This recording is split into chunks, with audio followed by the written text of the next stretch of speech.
우리 이은준 선교사님 나오셔서 선교부와 더불어서 모든 곳에를 주셨으니라는 제목으로 말씀을 함께 나누도록 하겠습니다. 우리 선교사님, 우리 축복의 박수 한 번 해드렸으면 감사하겠습니다.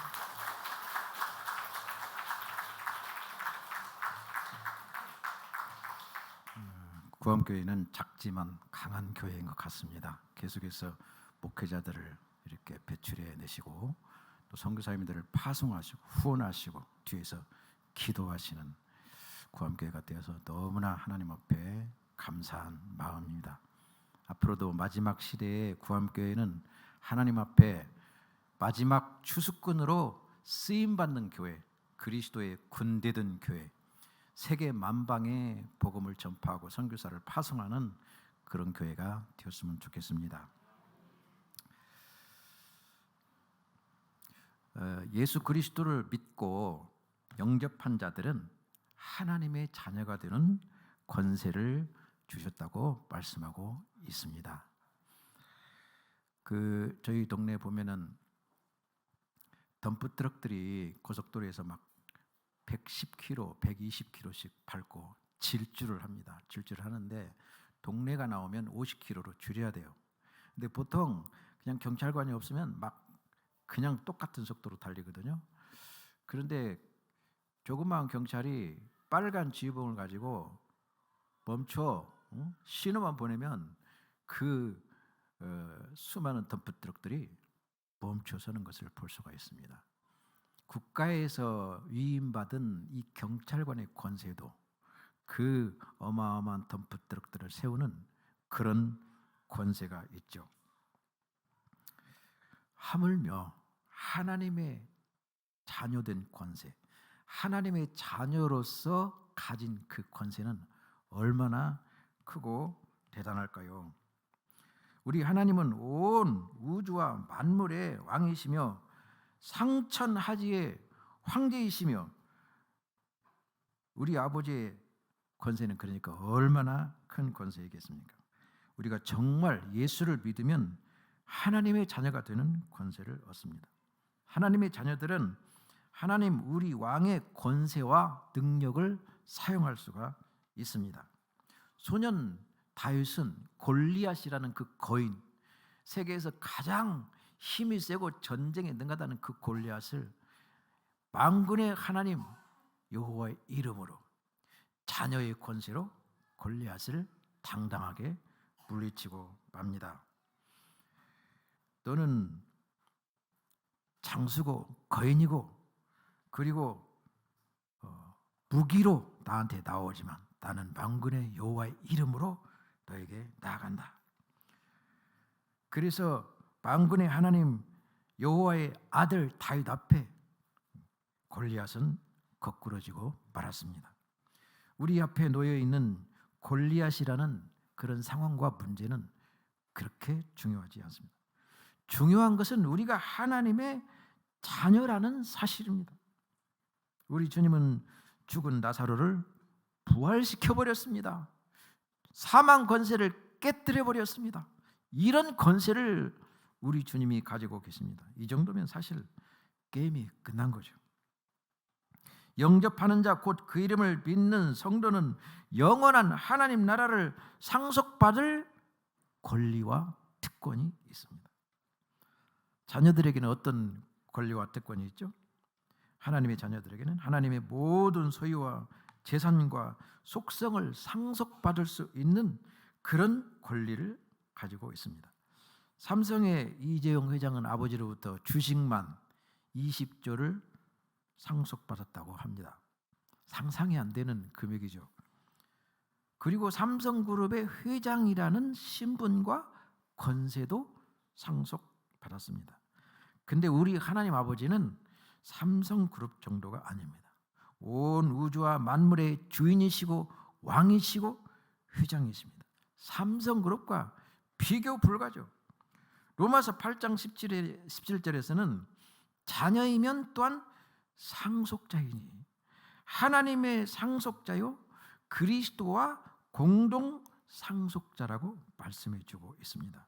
말이 안 되죠. 사실은 믿는 성도가, 믿는 하나님의 자녀들이 주님과 공동 상속자의 신분을 얻는 것입니다. 모든 것을 무한대로 소유하고 계신 우리 하나님 아버지의 모든 소유와 권세와 능력을 사용할 수 있고, 궁극적으로는 하나님 나라를 상속받는 하나님 나라의 상속자인 것입니다. 또 하나님의 자녀의 권세는 복음을 전할 때 사용할 수 있는 권세입니다. 오늘 본문 말씀에 하늘과 땅의 모든 권세를 내게 주셨으니, 어마어마한 권세죠. 이 권세 앞에 누가 대적할 수 있겠습니까? 불교가, 이슬람이, 공산주의가 절대로 대적할 수 없습니다. 그러므로 너희는 가서 모든 열방으로 제자를 삼아 아버지와 아들과 성령의 이름으로 세례를 베풀고 내가 너에게 분부한 모든 하나님의 말씀을 가르치라. 내가 너희와 항상 함께 있겠다고 약속하셨습니다. 하늘과 땅의 모든 권세를 아버지께로부터 받으신 우리 주님이 오늘 우리 김재호 선교사님 부부를 태국에 파송하시고, 그리고 여러분들을 세상으로 파송하셨습니다. 빛의 사자들입니다. 우리 성도들은 국내에서 교회를 섬기든 해외에서 사역하든 주님이 파송하신 빛의 사자들이요, 선교사들입니다. 우리 주님께서 우리를 파송하시면서 우리와 함께 하시고 주님이 가지고 계신 그 권세를 우리에게 주시겠다고 약속하셨습니다. 내 이름으로 귀신을 쫓아내며 새 방언을 말하며 뱀을 집으며 무술 동을 마실지라도 해를 받지 아니하며 예수 이름으로 병든 사람에게 손을 얹은 적 나으리라. 엄청난 권세죠. 이 권세가 언제 나타난다고요? 우리가 복음을 증거할 때 이 권세가 나타나는 것입니다. 저희 교회 한 카자크 청년이 밤중에 1시, 2시 새벽에 교회 문을 막 두드립니다. 목사님, 살려주세요. 나 지금 죽을 것 같아요.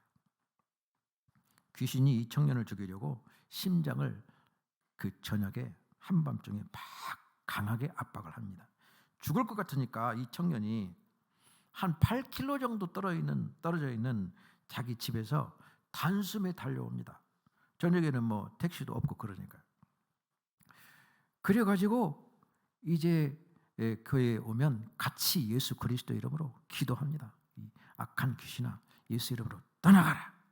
그렇게 막 1시간, 2시간 이렇게 기도하면 이 청년이 휴, 살았네. 안정을 다시 되찾습니다. 그리고 그 악한 귀신 때문에 우울증에 걸렸던 이 청년이 반잠을 교회에서 자곤 했습니다.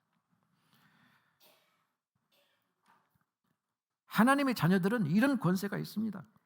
하나님의 교회는 악한 원수 마귀가 절대로 건드릴 수 없는 그런 자녀의 권세를 가지고 있는 것입니다. 할렐루야. 예수 권세, 누구 권세요? 내 권세. 할렐루야. 하나님의 대사관인 주님의 교회는 음부의 권세가 절대로 이길 수 없습니다. 또한 하나님의 자녀들의 특권은 하나님의 은혜의 보좌, 하나님의 보좌 앞에 담대히 나갈 수 있는 권리입니다. 미국 백악관의 바이든 대통령 우리가 만나려면 아마 불가능할 겁니다. 그런데 누구는 들어갈 수 있죠, 자유롭게. 대통령의 아들은 자유롭게 들어갈 수 있고 대통령을 또 만날 수도 있습니다. 왜 그렇죠? 아들이니까. 영접하는 자 곧 그 이름을 믿는 자들은 우주의 왕이신 우리 하나님 아버지의 백악관에 날마다 언제나 담대히 들어갈 수 있다는 거예요. 경호천사들이 하나님의 아들의 출입을 제지할 수 없습니다. 왜 그렇죠? 아들이니까 오히려 경호하면서 백악관에 들어갈 수 있도록 그렇게 인도해 주실 것입니다. 하나님의 아들은 경호원의 제재 없이 담대히 하나님의 은혜의 보좌 앞에 나아가 하나님께 필요한 모든 것들을 요청할 수 있습니다. 예수 그리스도를 우리의 구주와 하나님으로 믿는 그 특권은, 자녀의 특권은 정말 놀라운 특권입니다. 포도나무 원줄기에 붙어 있지 않으면 가지는 곧 병들고 말라서 죽게 됩니다. 저희 사역하는 선교지는 광야입니다. 대도시에서 약 500km 정도 떨어진 깊은 광야에 위치하고 있습니다. 광야에 있기 때문에 어떤 때는 외로움도 느낍니다.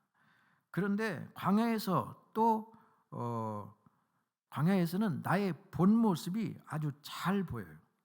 마귀가 나의 연약한 부분들을 건드리거든요. 그래서 내가 이 부분이 약하구나, 내가 이런 죄의 성향이 강하구나 하는 것을 정확하게 알아차릴 수 있습니다. 그러면서 제가 결단한 것은 앞으로 나는 주님 안에 거해야겠구나. 주님의 임재 안에 항상 있어야 하겠구나. 주님의 임재 안에 있지 않으면 나의 쓴뿌리가 드러나고 죄를 거부하고 이길 힘이 없습니다. 하나님의 자녀들은 세상을 이기고 죄를 이기고 마귀를 이기고, 할렐루야, 죄를 이길 수 있는 권세가 있습니다. 하나님 항상 주님의 임재 안에 있는 것은 쉬지 않고 기도하는 것입니다. 방언으로 기도하고 영으로 기도하고 마음으로 기도하고, 기도부터 하고 농사도 짓고, 기도부터 하고 취미 활동도 하고, 기도부터 하고 운동도 하고, 기도하면서 사람들과 만나서 거제하고, 주여 주여 주여, 어떤 때는 막 방언으로 살라 하면서 또 운전하고요. 가지가 한순간이라도 포도나무 원줄기에서 분리되면 가지가 병들기 시작합니다. 병들면 힘들죠.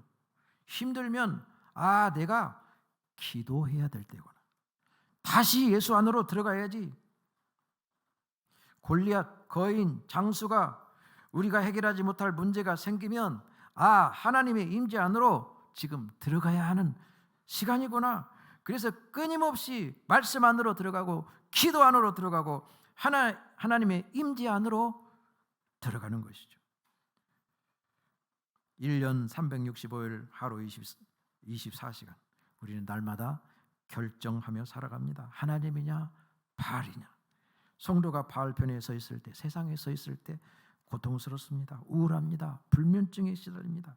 그러나 성도가 매일 매순간 전심으로 주여 주여를 부르짖으며 주님의 임재 안에서 하나님 아버지 앞에 은혜의 보좌 앞에 담대히 나아가 기도할 때 하늘의 진정한 평안이 우리 영혼에 부어집니다. 사랑하는 성도 여러분, 시간이 날 때마다 이 성전으로 달려와 기도하십시오. 아니, 일부러 시간을 내어 이 성전으로 달려나와 성경을 읽고 기도하십시오. 시간만 나면 텔레비전 안 보고 성경 보는 습관을 가져야 합니다. 핸드폰보다 성경을 더 사랑해야 합니다. 예배는 하나님의 은혜의 보좌에 담대히 나아가는 시간입니다. 하나님의 자녀들은 매일 매순간 누구를 전도할까 고민해야 합니다. 복음 전하고 영혼 구원하는 일 말고 인생에 참 사명이 있나요? 직장에서도 복음 전하고 영혼 구원하고, 동창회 가서도 복음 전하고 영혼 구원하고, 주님 부르실 때까지 영혼 구원하고 선교사를 파송하는 일에 우리는 올인해야 합니다. 다른 거 없잖아요. 부자가 되어봐도 별거 없잖아요. 이 세상에서 가장 부자로 살았던 사람의 대표 누구죠? 솔로몬 왕. 솔로몬 왕은 모든 것을 다 섭렵했습니다. 다 해보았습니다. 사업도 해보고 박사학위도 따보고 책도 써보고 1000명의 아름다운 여자와 사랑에 빠져보기도 했습니다. 그가 인생 말년에 이렇게 고백해, 다 해봐도 소용없더라. 다 같이 한번 해볼까요? 다 해봐도 소용없더라. 헛되고 헛되며 헛되고 헛되도다 별로더라. 그래서 재벌 3세들이 마약에 빠지는 것 같아요. 그리고 솔로몬이 내린 결론이 여호와를 경외하는 것만이 인생의 참 기쁨이요 행복이요 평안이라고 고백했습니다. 다 해보고 경험해보고, 우리는 경험하지 않고 솔로몬을 통해서 이것을 배울 수 있습니다. 한국에 나오기 전에 6월달에 청소년 연합 수련회, 작년 수련회가 있었습니다. 작년 수련회는 이틀 동안 했는데 그냥 세 분의 다른 선교사님하고 우리 부부하고 우리 성도들하고 그냥 기도만 했어요. 아침에도 기도하고 점심에도 기도하고 저녁에도 기도하고 주여, 이런 수련회를 매달 계속 하려고 합니다. 여러분 새벽기도 나오십시오. 건강이 허락하고 상황이 되면 새벽기에 나와서 부지런히 기도하십시오. 기도하면 응답이 있고 영혼의 참 평안이 임하고 주님의 교회는 더 부흥되어 갑니다. 이슬람 지역에서 전도하는 것이 쉽지가 않아요. 기독교와 적대 관계를 가지고 있는 이슬람, 하나님이 없다고 70년 동안 세뇌시킨 공산주의의 영, 그리고 자칭 기독교라고 하는 정교회는 우리를 이단이라고 치부합니다. 그래서 우리 선교사들은 오늘 요즘 돌파를 위해서 기도합니다. 하나님 전도의 돌파를 주십시오. 영적 돌파를 주십시오. 주님, 이 카자흐스탄 무슬림의 땅, 공산주의 영어로 가득 찬 이 땅, 저희가 살고 있는 도시 타라즈, 여리고성처럼 문은 굳게 닫혀 있고 성벽은 높습니다. 주여, 이 여리고성을 무너뜨려 주십시오. 이 여리고성은 예수 이름으로 무너질지어다. 마치 에스겔 골짜기처럼 그 도시는 마른 뼈들로 가득 차 있어요. 죽은 영혼들로 가득 차 있어요. 전에는 이 도시를 범죄의 도시라고 불렀습니다. 주여, 이 소망 없는 골짜기에 성령의 생기가 불어와 소망이 넘치는 골짜기, 생명의 골짜기가 되게 해주십시오. 죽은 뼈들이 성령의 생기로 살아나서 하나님의 군대가 되게 해주십시오. 주여, 주여, 주여. 두 손을 하늘을 향하여 들고 전심으로 기도하자고 우리가 다짐했습니다. 저희 교회도 우리 성도들과 오전 6시, 오후 9시 매일 기도회를 온라인으로 합니다. 제가 기도할 때마다 우리 성도님들 전심으로 기도합시다. 졸지 말고, 적당히 하지 말고 전심으로 매일매일 더 충만하게, 더 뜨겁게, 더 강하게 기도합시다. 쉬지 말고 끊임없이, 낙심하지 말고. 할렐루야. 여러분들도 기도하실 때마다 우리 태국을 위해서, 또 카자흐스탄을 위해서 기도해 주시면 좋겠습니다. 기도는 최고의 후원이고요. 아니, 후원이 아니라 기도는 동역이고 사명입니다. 하나님이 하나님의 자녀들에게 이 땅에서 사는 동안 해야 할 사명을 주신 것은 큰 축복이고 자녀의 권세입니다. 심지어 하나님의 자녀들은 고난 중에도 기뻐하고 고난을 이기고 하나님께 충성할 수 있는 그런 권세가 있습니다. 곧 이 세상은 지나가고 이 고난을 이기고 승리한 성도는 새하늘과 새 땅에 들어갈 것입니다. 그때 아마 그렇게 고백할 것입니다. 휴, 꿈이었네. 내가 악몽을 꾸었네. 꿈은 현실이 아닙니다. 그냥 꿈일 뿐입니다. 우리가 이 땅에 사는 거 꿈꾸는 겁니다. 잠깐 꿈꾸는 거예요. 고난이 올 때조차도 하나님의 자녀는 이 고난을 이길 힘과 능력과 소망을 공급받습니다. 눈물로 씨를 뿌리는 자는 기쁨으로 단을 거둘 것입니다. 심은 대로 주님은 거두게 하실 것이라고 약속하셨습니다. 여러분, 이 땅에서 주님을 위한 모든 수고와 헌신을 하나님은 다 보고 계시고 천사들은 다 기록하고 있습니다. 여러분들이 고통 가운데서 주님, 우리 아버지 하나님이 주신 능력과 권세를 사용하여 주님의 교회를 위하여, 복음 전파를 위하여 충성하시기를 바랍니다. 눈물로 복음의 씨를 뿌리십시오. 기도의 씨를 뿌리십시오. 365일 24시간 쉬지 않고 기도의 씨를 뿌리면 좋겠습니다. 주님의 교회를 위하여 수고와 헌신과 봉사의 씨를 뿌리십시오. 마침내 기쁨으로 단을 가지고 돌아오게 될 것입니다. 하나님의 자녀들에게는 버릴 것이 하나도 없습니다. 하늘과 땅의 모든 권세를 가지신 주님이 여러분들을 선교사로, 빛의 사자로, 태국으로, 카자흐스탄으로, 중국으로, 그리고 구함교회에 파송하셨습니다. 우리 주 예수 그리스도로 말미암아 우리에게 승리를 주시는 하나님께 감사하노니, 그러므로 내 사랑하는 형제들아, 견실하며 흔들리지 말고 항상 주의 일에 더욱 힘쓰는 자들이 되라. 이는 너희 수고가 주 안에서 절대로 헛되지 않은 줄 압니다. 사랑하는 구함교회 성도 여러분, 견실하며 흔들리지 말고 우리 하나님 아버지가 자녀들에게 주신 그 능력과 권세와 은사를 가지고 복음을 전하고 세계 선교에 힘쓰고 주의 일에 더욱 힘쓰시기를 주의 이름으로 권면드립니다.